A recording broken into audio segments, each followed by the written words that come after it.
안녕하십니까. 지식두더지 김프로입니다. 이번 시간은 기술사 시험에 대해서 공부법 그리고 답안지 작성 요령에 대해서 몇 가지 말씀드리고자 합니다. 간단하게 준비를 했습니다. 먼저 채점 기준입니다. 1차 필기시험, 2차가 면접시험이라고 부르는 형태입니다. 다 아시겠지만 1교시는 한 페이지 내지 한 페이지 반짜리죠. 기본 실무 그리고 전공 실무라는 제목으로 이제 2, 3, 4교시가 있습니다. 1교시는 13문제 중에서 10문제 택하는 거죠. 13개 중에서 자기가 유리한 거 10개 선택해서 풀이하는 겁니다. 60점 이상 합격제고요. 산업인력관리공단 시험은 거의 다 60점 이상 합격제입니다. 길더 시험은 꽈락이 없죠. 이제 2, 3, 4교시는 같습니다. 문제 푸는 요령 같고요. 얘는 6문제 중에 4개를 골라서 선택하는 겁니다. 6개 중에 4개. 그러니까 기술사라 해도 제 아무리 기술사라 하더라도 다 할 수는 없잖아요. 인간이니까 본인한테 유리한 거 4개 정도 이제 푸는데 보통 2개는 아는 거고 그죠? 한두 개는 아리까리한 거고 그죠? 한두 개는 아예 손 못 대는 거가 있는 거죠. 그래서 유리한 거 위주로 쓰면 되고요. 2, 3, 4교시는 2.5페이지에서 3페이지 정도 이렇게 작성하면 될 것 같습니다. 자, 1차 필기를 합격하면 면접시험인데 구수령 면접시험입니다. 특이하죠. 얘도 점수가 있습니다. 62.13 합격이고요. 2, 30분 이렇게 진행하는데요. 3명이 보통 봅니다. 자꾸 변형될 수도 있겠죠. 여러 가지 이제 실무 능력, 전문 지식 이런 거 보는데 이런 거 신경 쓸 필요가 없이 1차 때 공부했던 그런 요령으로 빨리 입으로 구술로 답하는 연습을 하시면 됩니다. 답안지 작성 요령 제가 이제 조금 전에 정리를 해봤습니다. 여러 가지 수십 가지 이론들이 있잖아요. 학원마다 또는 유튜브마다 있는데 저도 나름 그래도 기술사에서 뼈를 묻은 놈? 그 정도? 하여튼 나름 많이 연구를 했고 공부를 한 사람으로서 또 사실 출제위원도 좀 했고요. 기술사는 안 했지만 채점위원도 했고 시험 출제위원도 했고 채점위원도 했습니다. 답안지 작성 요령 3가지를 꼽아봤는데요. 첫째, 제가 생각하기에 수십 가지가 있지만 3가지만 일단 정리해서 말씀드리고자 합니다. 이번 시간에는 문제 선택입니다. 잘 아는 문제를 우선시하자. 제 생각입니다. 어떤 분은 중간거 정도, 그 다음에 잘 아는 거, 그 다음 못하는 거라든지 중강약이든지 약중강 이렇게 스토리텔링을 만드는데 정신 사납더라고요. 저는 잘 아는 문제 먼저 풀어야지 불안감이 없어져요. 이게 시간에 압박감이 계속 오니까 제 의견입니다. 이게 꼭 정답은 아닙니다. 잘 아는 문제 먼저 우선하자. 10문제가 나오잖아요. 1교시 때. 13개 중에 10개 고르는데 모르는 거는 제치두고 일단 아는 거 먼저 빨리 써야 되죠. 그걸 1분 이내에 결정을 해야 돼요. 마음속으로. 눈으로 문제를 볼 수 있잖아요. 처음에 시작 좀 울리기 전에 살짝 마음속으로 결정하고 종이 울리면 그 동글동글 표시를 하면 좋을 것 같아요. 잘 아는 문제 먼저 풀 것을 선택을 합니다. 예를 들어 3번이 가장 유리하다면 3번 문제 푸셔도 됩니다. 꼭 1번부터 풀 필요가 없습니다. 교사 시험은 제일 중요한 거죠. 어떻게 보면 시간 배분입니다. 시간 배분. 이건 시간 게임이거든요. 그래서 시간이 무한히 주어져 있는 것도 아닙니다. 10문제를 100분에 쓸 수 있는 능력이 있어야 됩니다. 성과물로. 말로 하는 게 아닙니다. 1차는 페이퍼로 제출하는 겁니다. 수험번호 줬고요. 다 비번 처리됩니다. 10문제 중에 흑색 볼펜으로 10문제를 100분 이내. 그러니까 한 문제당 10분이죠. 물리적인 걸 이제 계산을 하자면. 그러나 타겟은 7분으로 잡으세요. 예전에 제가 8분이라고 계속 얘기했는데 8분도 불안해. 7분 이내에 한 페이지 내지 한 페이지 반, 꼭 한 페이지 반 안 해도 됩니다. 한 페이지 하고도 득점 잘 놓은 게 많습니다. 일단 깔끔하게 쓰시면 되는데 문제당 7분 이내. 저도 글씨를 못 쓰거든요. 글씨를 못 쓰면 좀 불리하긴 하지만 스피드가 중요합니다. 일단 깔끔하게 쓰려고 하는 노력을 하시면 돼요. 1, 2, 3, 4, 5분까지는 그래도 시간이 있고 악력이 있으니까 좀 정자가 노는데 7, 8, 9번, 10번 되면 시간이 쫓기고 손 바빠서 완전 지렁이 날아갑니다. 지렁이 기어가요. 어쩔 수 없습니다. 관계없어요. 이런 타겟들을 정해야 되고 일단은 먼저 어떤 문제든지 레이아웃을 정해야 돼요. 왁구, 틀을 잡아야 된다고요. 그 1분 줄게요. 사실은 30초 이내에 끝내야 돼. 그래서 뭐 정의를 쓸 것인지 개요를 쓸 것인지 뭐 1교시 때 개요를 쓰지 말라고 하는 사람도 있는데 개요 한두 줄려도 관계 없습니다. 뭐 현황 써도 되고 개요 써도 되고 아니면 바로 그냥 뭐 근거를 쓰라면 근거부터 들어가도 됩니다. 아무 관계 없습니다. 1교시는. 자, 본격적인 이제 답안은 뭐 예를 들어 이런 겁니다. 레이아웃을 짜는 거는 자기가 키워드에 암기되어 있는 거 있잖아요. 기본 틀, 그림이 어떻게 들어갈 것이며 하는 게 있습니다. 바로 떠올려야 됩니다. 사진처럼. 네, 답안을 예를 들어 뭐 정의, 기본식, 가정, 응용으로 좀 써야 될 것 같다. 이렇게 공부를 했으면 이렇게 쓰면 되잖아요. 네 가지로. 또는 정의가 필요 없고 기본식, 가정 이렇게 되는 게 있을 것이고 어떤 문제는 정의와 뭐 기본식, 뭐 정의와 예를 들어 베르누이 정리에다 써라 이러면 그냥 베르누이 정리, 그다음에 가정 또는 응용 이렇게 써도 됩니다. 그거는 그때 틀리는 거죠. 여하튼 한 페이지 분량 뭐 이런 걸 4분 이내에 끝내야 돼요. 한 페이지를 4분 이내에 끝내야 된다 보시면 됩니다. 그리고 글자로만 되어 있으면 재미가 없어요. 저는 제일 처음에 이런 요령을 가르쳐 주지 않아서 이렇게 감상문처럼 산술식으로 썼어요. 쭉 이렇게. 그렇게 쓰면 절대 안 되고요. 한 칸에 하나씩 그걸 개조식이라고 합니다. 개조식. 딱딱 끊어 써야 됩니다. 그래야지 팔도 안 아프고 키워드도 들어가고 가독성이 좋아요. 그리고 표나 그림을 한 개 이상 반드시 이었어요. 이러면 딱 틀이 짜여져 있는 거지. 어때 보면 답안을 잘 쓰는 것은 채점 이온을 현혹시키기 위한 스킬이에요. 이게 약은 수죠. 그걸 해야 돼. 한 요거 2분 정도 잡습니다. 2분.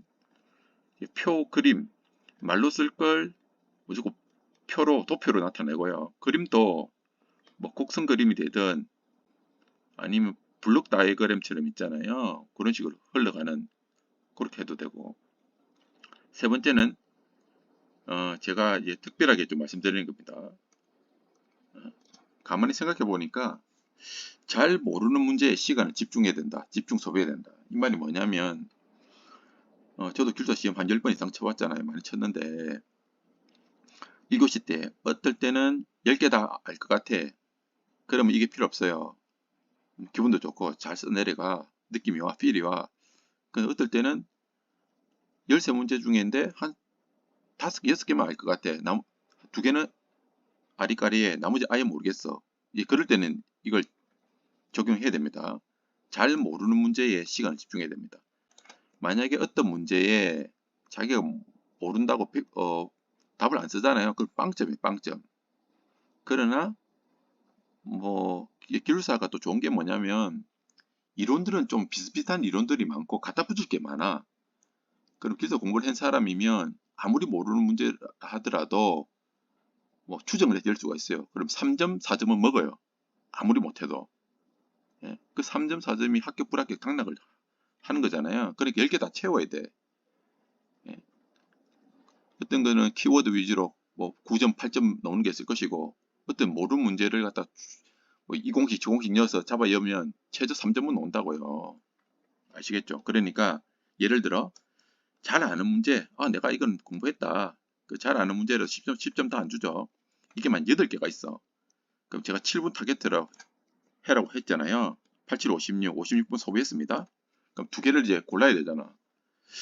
근데 한 50% 아는 문제가 뭐 여러 가지가 있는데 선택을 해야 됩니다. 하여튼 어떤 걸 잡아서 이거는 반은 알고 반은 못해. 예를 들어 뭐 베르누이 정리의 관계식을 쓰고 베르누이 정리의 어떤 가정을 써야 하는데 가정은 알 것 같은데 그 방정식이 아리까리해.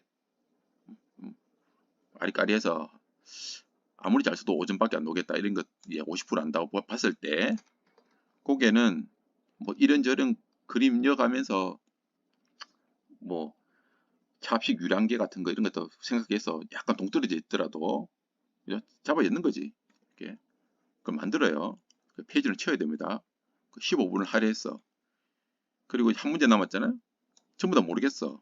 전부 다 모르겠는데 그래도 좀 뭔가 예를 들어 펌프의 캐비테이션이 나왔다. 캐비테이션은 잘 기억이 안 나. 근데 펌프의 에너지 절감하기 위한 상사법칙 같은 거 있잖아요. 예, 그런 게 기억이 나. 뭐 인버터를 이용해서 뭐 헤르츠를 낮춰서 그럼 그런 거 잡아 엮고 예. 펌프 관련된 거 이것저것 주워 엮는 거지. 어, 그 두리뭉실하게 잡아 엮으면 뭐 3, 4점 받잖아요. 그게 이제 시간을 투하해야지. 무슨 말이냐면 보세요.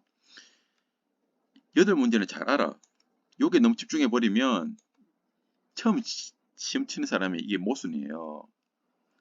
잘 아는 문제를 잘 받으려고 뭐 2, 3, 4교시도 마찬가지입니다. 이거 올인하잖아요. 나머지 쓸 시간이 없습니다. 지쳐버립니다. 그렇게 하면 절대 안 돼요. 잘 아는 것도 7, 80%만 쓰세요. 나머지 시간을 할애해야 돼. 예. 잘 안다고 2페이지 절대 쓸 필요가 없습니다. 한 페이지 한 줄, 2줄 하면 되고 한 페이지만 끊어도 돼. 요거는 거의 모르는 문제에다가 투하를 해야지. 여기 시간 오래 걸리지. 예. 요거 제출하는 빵점인데 이것저것 잡아야면 3점, 4점, 5점, 6점도 넣을 수 있습니다. 그러면 총 이제 96분이 소비됐어. 4분은 이제 여유잖아요. 여유고 좀 있어요. 이래 불안감이 없어져요. 시간 촉박하면 계속 시계 보고 이러면 안 됩니다. 항상 여유 있게 해서 정리하고 다 끝나면 이하 예백도 써야 되잖아요. 그런 것도 봐야 되고 그러니까 4분 이내에 네? 종료 4분 이내에 다 끝낸다 이런 마음을 가져야 돼요. 이런 시간 배분은 시험을 많이 쳐보러 가야 돼요. 그래야지 지식 두더지 즉 헛소리 하는 건지 아닌 건지 아니면 요런 이론이 있구나. 나는 좀 요렇게 해봐야지 벤치마킹 할 수도 있는 거죠. 예를 드는 겁니다. 이렇게 하는 게 좋겠다. 그리고 집에서도 연습을 할 때 시간 배분 있잖아요. 7분 안에 끊는지 한번 해보세요. 이거 계속 숙달해서 그렇다고 해서 뭐 학원처럼 연구반 심화반에서 막 하면 시간 낭비고 손 아파요. 손목 아파. 대충 이렇게 테스트만 간혹 가다가 해보는 걸 이제 권유드립니다. 무조건 쓰는 건 아닌 것 같아요. 그 낭비인 것 같아. 자, 좀 시간이 많이 지났네. 자, 공부법 6가지인데 이것도 여러 노하우 중에서 제가 조금 전에 이제 정리를 한 겁니다. 이건 이 정도는 좀 말씀드려야겠다. 저도 여러 번 기회 있을 때마다 말씀드리지만 조금 이제 똑같은 거 하면 재미없잖아요. 조금 다르게 좀 해봤습니다. 첫 번째는 독학 뭐 학원 선택은 자유입니다. 저는 더 독학해서 학원 다닌 적 한 번도 없습니다. 그렇죠? 그러나 학원이 훨씬 유리한 한 면이 있습니다. 돈이 들어가고 시간이 들어가니까. 학원 맞는 사람 학원 다니시고 학원 뭐 한두 달 듣고 나는 집에 와서 해야겠다. 뭐 그러시면 그렇게 해도 돼요. 꼭 지방에서 KTX 타고 서울에 와서 뭐 비행기 타고 여수에서 올라와서 공부하시는 분도 있던데 뭐 금요일 올라와가지고 숙박하고 대단한 열정이죠. 그건 이제 알아서 하시면 되고요. 서브노트도 무조건 작성을 하라는 게 제가 보니까 70% 이상은 다 서브노트를 해라 하는데 저는 사실 반대예요. 이것도 자유입니다. 자유. 암기노트 정도는 모르겠으나 암기장 정도 서브노트는 이거 만드느라고 3개월, 4개월 가는 것 같아요. 6개월. 이건 아닌 것 같아요. 저는 반대입니다. 이건 알아서 하시면 되겠습니다. 그리고 양질의 서브노트를 누구한테 받는다. 그러면 뭐 그게 교재죠. 또 서브노트가 자기하고 또 맞아야 돼. 서브노트 틀이나 순서나 어떤 용어의 선택 이런 게 딱딱 매치가 되면 그 서브노트는 왔다지. 그죠? 자, 암기법입니다. 일단은 미니멈 200문제는 해야 돼요. 기술사를 합격을 하려면. 그리고 300문제를 제가 마스터해라고 하는데, 만약에 300문제가 넘어가잖아요. 그러면 사람의 어떤 집중력이 떨어지는 것 같아. 400문제, 500문제 되면 이 집중도가 떨어집니다. 분량이 너무 많아. 그럼 메모리가 감당이 안 돼.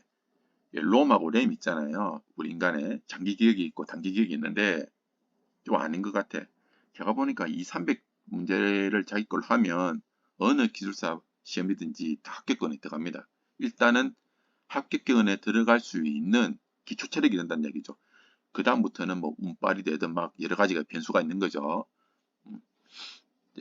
뭐 산업인력관리공단에서 채점이었는데 채점을 잘해준다든지 그건 약간 운빨이 작용하는 거고, 일단 실력적으로 이 300문제는 자기께 돼 있어야 된다. 자기께 된다는 게 뭐냐면 달달 이해하고 암기의 무한반복인데, 아까 말씀드렸듯이 문제가 주어지면 7분 이내에 한 페이지 반 만들 수 있는 능력. 최초 20문제는 1개월 내에 끊어야 됩니다. 그러니까 처음에는 한 문제 하는데도 3일, 4일, 일주일 걸려요. 이게 습관이 안 돼 있거든. 요령이 없잖아요. 20문제. 주로 1교시 문제를 하세요. 단지 2, 3, 4교시는 분량이 많아가지고 힘들어. 1교시 문제 한 20문제 요 정도를 관연도, 기출, 별 3개짜리 요걸 달달달 외우셔야 돼. 1번부터 20번까지도 하시고 뭐 역순을 하셔도 되고, 이렇게 어떤 식으로든 얘를 입으로 달달 외우시고 가끔 가다가 이제 손으로도 시간 재서 해보시고, 그 다음에는 50문제까지 자기로 해야 됩니다. 자기 걸로. 그리고 중간중간에 얘는 잊어버리면 안 돼요. 계속 무한 반복입니다. 그 다음에는 누적입니다. 다 누적. 10문제씩 올린 겁니다. 60까지 하고 다시 점검. 1번부터 60까지. 70번까지 하고 1번부터 70번까지 점검. 그 다음 80번까지 하고 1에서 80번까지 점검. 계속 누적 반복입니다. 복습은 기본이에요. 이렇게 진도 나가면 안 됩니다. 8, 90번. 먼저 복습하고 안다고 인정하고 그 다음 넘어가는 거예요. 잊어버리면 다시 처음부터 시작해야 돼. 하여튼 이런 식으로 가고 100번까지는 10문제씩 올라가고 그 다음부터 20문제씩 이렇게 올라가면 최초 20문제는 1개월, 50문제는 1개월, 나머지는 3개월 내서 5개월이죠. 그래서 5개월 내에 완성 타겟을 좀 가지자. 단계는 12단계. 왜 12단계죠? 20문제가 1단계, 50문제가 2단계, 이렇게 3, 4, 5, 6 이렇게 하니까 12개 되더라고요. 요거는 자기 나름대로 정하면 됩니다. 10단계로 하든 뭐 알아서 하세요. 제가 20, 50, 60 했는데 20, 50, 100 하셔도 되고 그런 건데, 너무 욕심을 내면 앞에 거 잊어버려요. 그러면 공부가 도루묵입니다. 이게 욕심 내면 안 돼. 또 나는 20에서 50까지 못 가겠다. 그럼 20, 25, 30, 35 이렇게 가셔도 됩니다. 여하튼 과거의 걸 잊어버리면 절대 안 된다. 기술사 문제는 절대 안 됩니다. 기사식 막 틀려요. 천천히 가더라도 자기 걸 하는 걸 해야 돼요. 만약에 이런 겁니다. 내가 200문제를 타겟으로 한다. 20문제를 했다면 10%가 완성된 겁니다. 그죠? 50문제를 하면 뭡니까? 25%가 완성되는 건가? 하여튼 5개월, 늦어도 6개월 내에 완성 타겟을 가지십시오. 이게 뭐 기술사는 2년, 3년, 4년 공부해야 된다. 저는 그 반대입니다. 설령 그럴지언정 6개월 이내에 딴다고 생각을 해야 돼요. 6개월 이내에 동차 합격을 한다고 2차 면접은 좀 늦을 수 있습니다. 하여튼 1차 필기는 6개월 내에 딴다. 그러니까 닥쳐오는 시험에 첫 번째 아니면 두 번째는 한다. 늦어도 세 번째는 합격한다. 이런 타겟을 가져야 됩니다. 2년 내에 하겠다면 그 4년, 5년 걸립니다. 못 달 수도 있고요. 총 12단계별 무한 루프 반복입니다. 계속 앞에서부터 또 하고 앞에서부터 하고. 그러니까 앞에 있는 문제는 만약에 종이에 썼던 책이든 너덜너덜해져야 됩니다. 이게 멀티 학습을 강조합니다. 사람마다 공부하는 스타일이 틀리지만 뭐 손으로 공부하시는 분, 입으로 공부하시는 분, 그리고 컴퓨터 뭐 프로그램 만들어서 시각화 하시는 분, 또 암기노트 만드시는 분 여러 방법이 있는데 수단과 방법을 가리지 마시고 하셔야 된다고. 서브노트가 예를 들어서 양질 서브노트가 있다면 서브노트를 두 개를 만들어서 하나는 낱장으로 쭈글쭈글하게 가지고 다녔대요. 뭐 지하철에 있든 뭐 화장실에 가서 있든 뭐 그리고 뭐 축소 복사 하셔도 되고 이런 건 하십시오. 그리고 표와 그림을 좀 연구를 해야 됩니다. 이게 머리 좋아야 돼. 서브노트나 교재에 있는 그런 표와 그림은 기본으로 해야 되고 자기가 말로 되어 있는 것을 표나 블록 다이어그램으로 하면 이게 기억력이 엄청 오래 갑니다. 우리 여러 가지 암기법을 가져야 되잖아요. 이제 앞자만 따서 연상하는 거는 초짜예요. 어떻게 보면 그건 기본으로 하는 거고 그건 말 만드는 거잖아요. 하여튼 연상법을 잘해야 되는데 잘 아이디어를 해서 이렇게 연상법을 하면 장기 기억 장치에 보관되잖아요. 하여튼 그런 거 표와 그림을 좀 연구해서 좀 가지고 있어야 됩니다. 이어서 이제 제가 공조냉동기계의 이상기체에 관련되어 있는 문제를 하나 예시를 들었어요. 그거는 이어서 바로 연결해서 보여드리도록 하겠습니다. 감사합니다. 자, 이게 실제 답안지입니다. 답안지. 자, 처음 보시는 분도 있을 겁니다. 자, 요즘은 요런 이제 답안지 이게 요렇게 구멍이 뚫려 있어요. 요렇게 넘기는 거죠. 예전에는 길쭉하게 됐었잖아요. 길어가지고 이렇게 넘기게 되는 거였죠. 요즘은 이렇게 돼서 좀 편합니다. 그리고 답안지가 좀 양질이에요. 좀 흰색 바탕에 백상지인데 좀 두껍습니다. 예. 그리고 여기에 작성지 유의사항이 있습니다. 잘 읽어보시고요. 저 볼드처럼 된 거 있죠. 예전에 청색도 같이 썼잖아요. 이제는 안 됩니다. 검은색 필기구 그리고 한 필기구로 계속 가야 됩니다. 그러니까 같은 필기구를 10자루 이상 사세요. 10자루. 일단 하나 시험장에 갈 때 한 2자루 이상 갖고 들어가고요. 답안 정정 시에는 2줄 끊고 가능하다. 뭐 수정 테이프 사용 가능하다 하는데 좀 지지문을 해줄 것 같아요. 이렇게 쓰시면 되고요. 자, 시간이 없을 때는 문제 번호, 키워드만 써도 됩니다. 문제 다 쓸 필요 없습니다. 그 제출 답안이 끝나면 끝이라 쓰고요. 모든 문제가 끝나면 이하 여백이라고 쓰면 됩니다. 그리고 여기에는 없는데 이제 넘겨보면 요게 요 정도 되나? 이게 감독관 사인 들어가는 데가 있어요. 이런 것도 있고 요게도 구멍이 옆에 뚫려 있나요? 위에 뚫려 있나요? 그죠? 비번 이렇게 뭐 하는 것도 있고요. 뭐 그런 게 있습니다. 하여튼 답안지 실제 양식이고요. 이게 22칸인가 그럴 겁니다. 칸이고. 자, 한번 보여드린 거고요. 자, 제가 오늘 낮에 이런 작업을 했습니다. 이렇게 실제로 답을 써봤어요. 저도 고생이 많습니다. 사실 제가 기도 시험 치는 것도 아닌데 뭔지 모르겠어요. 이게 돈 받고 하는 것도 아니고.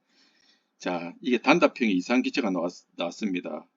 딱 이 정도 쓰면 돼요. 한 페이지하고 3분의 1이잖아요. 그러면 이게 채점하면 몇 점 나오느냐 하면 이게 8점 정도 나오는 8점 이상은 받을 수 있는 점수예요. 10점 만점에. 예, 이게 상당히 큰 점수입니다. 이게 들어갈 거 다 들어가 있거든요. 그죠? 시간 더 있으면 더 상세히 풀 수가 있는데 1교시는 한 페이지 반 넘어가면 다른 게 쓸 수가 없어요. 시간상 배정이 여기에 1교시는 8분 안에 끝내야 돼요. 100분인데 물리적으로 하면 10분 안에 끝내야 되지만 그렇게 하면 정리가 안 됩니다. 8분 안에 이게 타임을 댔어요. 스마트폰으로 타임워치를 해보세요. 8분 안에 끝내야 됩니다. 그런 개념을 가지셔야 돼요. 그래서 이상기체라고 제가 하나 해서 모분 답안을 해봤습니다. 문제는 문제 쓸 때 있잖아요. 여기서 쓰셔도 되고 요 각한 게 없습니다. 요 세 줄 있잖아요. 이거 아무런 의미가 없습니다. 앞에 쓰든 뒤에 쓰든 안 쓰든 아무 관계 없습니다. 그리고 그림 그릴 때 여기에 맞춰서 쓸 필요도 없습니다. 선이 물려도 됩니다. 아무 관련 없습니다. 자, 이생기체 어쩌고저쩌고 있는데 요 키워드만 써도 됩니다. 빠지면 안 될 게 문제 1번인지 9번인지 문제 10번부터 써도 됩니다. 9번 문제 아무 관련 없습니다. 그 문제가 뭐라는 거 쓰면 되고요. 답 쓰면 됩니다. 이 기호도 예, 관련 없습니다. 다시 말씀드릴게요. 요렇게 나가시는 분도 있고요. 여기 이렇게 뭐 하시는 분도 뭐 1, 2, 3 아무렇게 해도 됩니다. 기호 없어도 되고요. 아무런 관련 없습니다. 보기 좋게끔 정리되면 됩니다. 이거 없이 그냥 줄로 나가도 됩니다. 아무런 관련 없습니다. 지금 오늘 첫 시간이니까 제가 이제 깨끗하게 이렇게 했고 다음번 시간부터는 이렇게 잘 정리하지 않겠습니다. 그거는 이제 여러분의 몫이고 저는 이제 키워드만 할 테니까 이해해 주세요. 여러분이 이제 서브노트 하시는 겁니다. 제가 중요한 내용만 집어줘도 그 상당한 그 도움이 돼요.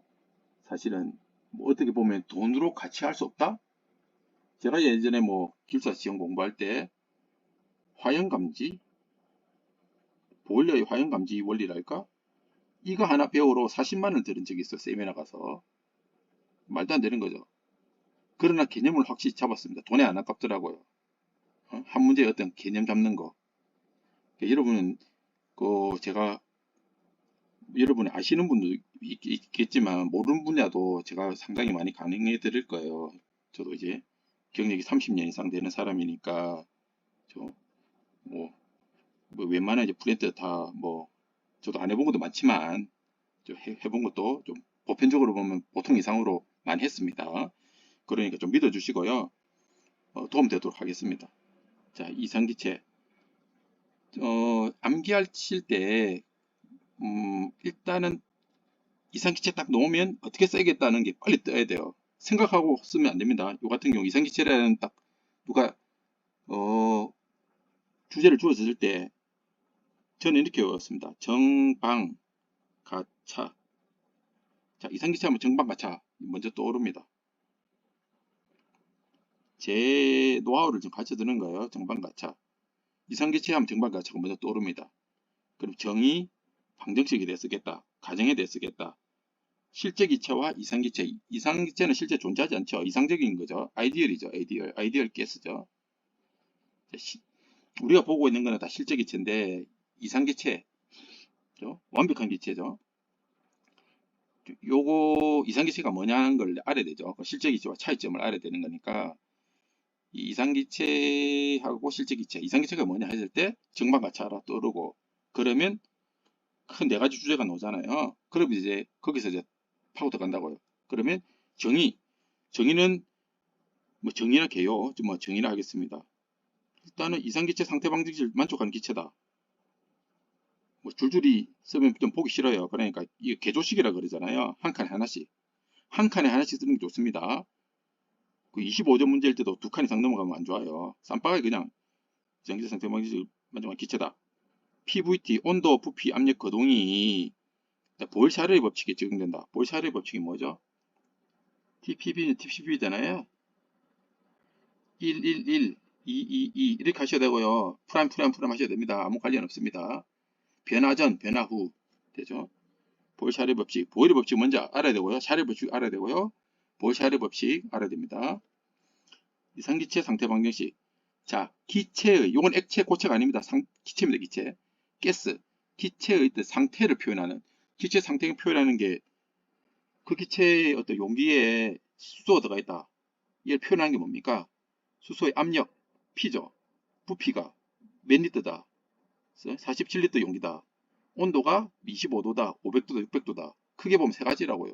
뭐 압축계수 Z 이런 것도 있겠지만 PVT가 그러니까 이상기체의 어떤 상태, 존재하는 상태, 스테이트를 나타내는 방정식이 뭡니까? X, Y, equal 등호 나타내는 거잖아요. 자, 좌항에는 압력과 부피, PV는 우항에는 nRT, 몰수, 상수, 온도잖아요. 자, 크게 보면 좌측의 에너지, 우측의 에너지입니다. 압력과 부피의 곱은 그죠? 온도죠. 온도의 함수죠. T만 하면 심심하잖아요. 그게 관련된 상수, 그다음에 몰수 양이죠. 크게 보면 PV라는 파워는 어떤 이렇게 T죠. 온도라는 에너지, 부피와 그 실린더의 어떤 용기의 압력과 부피, 이게 볼륨이잖아요. 볼륨은 온도에 비례한다는 거죠. 얼만큼? N은 몰수잖아요. 양이잖아요. 양의 관계죠. 뭐 그런 의미입니다. 이게 해석하자면. 그래서 이렇게 식을 쓰신 다음에 요게 이제 파라미터들 있잖아요. 이렇게 풀이해주면 벌써 이게 거의 반페이지 찾아버린다고요. 이게 요령입니다. 표나 그림이나 방정식을 가지고 칸을 메꿀 수가 있습니다. 자, P는 브라브라 쓰면 됩니다. 자기 하는 만큼. 핀 압력 파스칼로 쓰셔도 되고 킬로그램 포스 스퀘어 센티로 써도 되고요. 자, 파스칼은 뉴턴 퍼 메다저고 그 V는 최적 또는 부피 큐빅미터죠. 큐빅미터. N은 몰수 1몰은 뭡니까? 22.4리터잖아요. 6.02 곱하기 12의 23승계 분자수죠. 그리고 제가 이제 채점을 하다 보면 그 사람이 공학적인 깊이를 어느 정도인지 보면 이렇게 글자 말고 있잖아요. 기호를 쓸 때 보면 딱 알아요. 특히 단위 보면 예를 들어 뉴턴 퍼 메다 제곱인데 상점자로 이렇게 잘 써야 되죠. 근데 뭐 이렇게 쓴다든지 그리고 뉴턴인데 대문자 소문자 구분 잘해야 돼요. 뉴턴일 때는 대문자여야 되고요. 그렇죠? 최적일 때는 M의 3승 요거보다는 그죠? 이런 식으로 좀 쓰시는 게 좋습니다. 그죠? 몰도 이렇게 쓰셔도 되고요. 이렇게 쓰셔도 되고 그람몰로 쓰셔도 됩니다. 하여튼 R은 8.31입니다. 8.31. 기체상수는 얘들 단위에 따라 따라가는 거예요. 얘는 얼마든지 바뀔 수가 있습니다. 대표적으로 8.31줄 per 몰도 K 1몰당 1도 변화당 8.31줄 이렇게 쓴 겁니다. 예전에 제가 제일 30년 전에 공부했을 때는 0.082 리터 ATM 몰도 K 이렇게 외웠어요. 30년 전입니다. 제가 외웠을 때. 가스 기능사 공부할 때 외웠던 게 아직까지 이제는 입력되고 있습니다. T는 도시가 아니고요.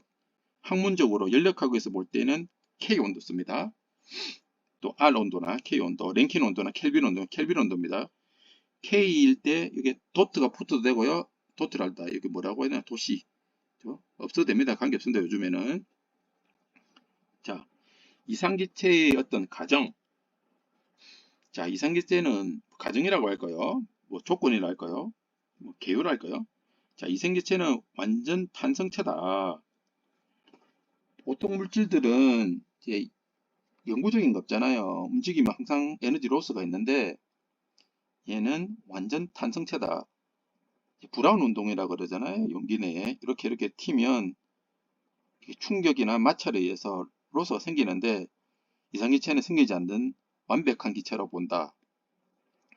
그리고 기체 간에 수소, 분자가 있다면 얘도 물질이니까 얘들의 인력이나 반발력이나 생길 거 아니에요. 당기는 인력이 없다. 그리고 분자 자체가 차지하는 부피가 없다. 분자 간 인력은 반델스 바르력이라 그럽니다. 뭐 그까지 제가 쓰진 않았습니다. 시간이 없어요. 분자 자체가 분자도 이제 차지하는 부피가 있을 거 아니에요. 이거 무시한다. 불규칙한 직선 운동을 한다. 운동 에너지는 절대 온도에 비례한다. 운동 에너지는 2분의 1 mv 제곱인가요? 예. 그리고 자 알아봤습니다. 그래서 우리가 다루고 있는 실제 기체와 이상기체와의 어떤 차이점은 어느 정도 차이 나는데 계산값이죠. 이상기체는 어떻게 보면 여기 보존값이라고 할까요? 자, 분자량이 작은 경우에는 거의 이상기체의 거동을 보인다. 예를 들어 수소, 헬륨 얘는 거의 이상기체에 가깝다. 그러니까 얘네들은 액화할 때도 액화점이 엄청 낮아요. 뭐 마이너스 위에 수소 같은 경우 253도일까요? 저도 기억이 가물가물한데 절대 온도가 마이너스 273.15잖아요. 그리고 뭐 O2, N2까지 정도는 뭐 이상기체의 거동에 따른다. 자, 압력이 낮고 온도가 높은 경우에도 해당된다. 자, 압력이 낮다. P가 낮고 온도가 높다. 그럼 분자 간의 인력이 벌어지잖아요. 당연한 거죠. 그 연상하시면 됩니다. 이상기체는 완전 탄성체이므로 분자 간의 인력이 없으므로 분자 간의 인력이 있어야지 액화가 돼요. 기체를 액화시킬 때. 그래서 온도 압력을 변화시켜도 액화되지 않는다. 그러니까 산소 같은 경우에 마이너스 163인가요? N2가 저도 막 기억이 가물가물한데 LNG, 메탄 마이너스 160 한 2도 되죠. 액화점입니다. 이런 숫자들도 좀 알고 계시면 좋은데 그래서 실제 기체 상태 방식이 따로 있습니다. 이상기체 상태 방식은 P분의 nRT고 요거잖아요. P, V, nRT인데 보증을 내줘요. 실제 기체는 어떻게 거동하느냐. 요게 기체 분자 간의 인력이고요. 예, 요 값이 보정해주는 값이 얘가 기체 분자 자신이 차지하는 부피예요. B라는 게. 그죠? 제가 너무 이제 TMI일지도 모릅니다. 좀 첫 시간에 좀 상세하게 해드리는 겁니다. 이런 거 제가 이 빨간색으로 빨간 펜으로 하는 거는 모르셔도 돼요. 자, 요렇게만 쓰셔도 이게 8점 나옵니다. 근데 시간이 남아가지고 제가 쓰는 거 좀 더 쓰잖아요. 그럼 9점 나옵니다. 9점. 알겠습니까? 요렇게만 딱 쓰시면 8점 나옵니다. 됐죠?